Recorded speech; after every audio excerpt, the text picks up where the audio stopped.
மார்க்கெட்டில் எங்கே ரிஸ்க் ரொம்ப அதிகமாக இருக்குது அப்படின்னு கேட்டிங்கன்னாக்கா, என்னை பொறுத்த வரைக்கும் பிஸ்னஸ் டு கவர்மெண்ட் B2G நடத்தக்கூடிய டீம்ஸில் ரிஸ்க் ரொம்ப அதிகமாக இருக்குது. உதாரணத்துக்கு டிஃபென்ஸ். என் பார்வையில் டிஃபென்ஸ் கம்பெனிஸில் இந்திய அரசே வந்து தன்னுடைய பங்குகளை தொடர்ந்து விற்கும்.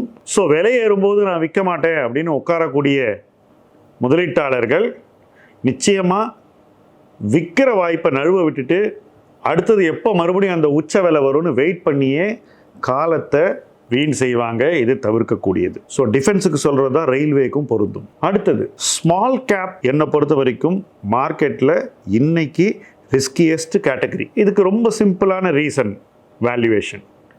இந்த மாதிரி வேல்யூவேஷன் ஸ்மால் கேப்பில் இதுக்கு முன்னாடி இருந்திருக்கான்ற கேள்விக்கான விடையை தேடுங்க.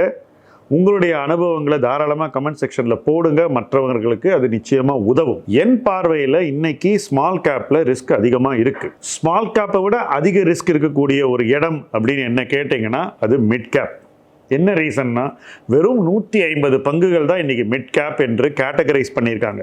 மிட் கேப்பில் இன்வெஸ்ட் பண்ணோன்னா இந்த 150 பங்குகளில் மட்டுமே இன்வெஸ்ட் பண்ண வேண்டிய ஒரு கட்டாயத்திற்கு நிறைய ஃபண்ட்ஸ், குறிப்பாக சொல்லணும்னா மியூச்சுவல் ஃபண்ட்ஸ் தள்ளப்பட்டிருக்கிறார்கள்.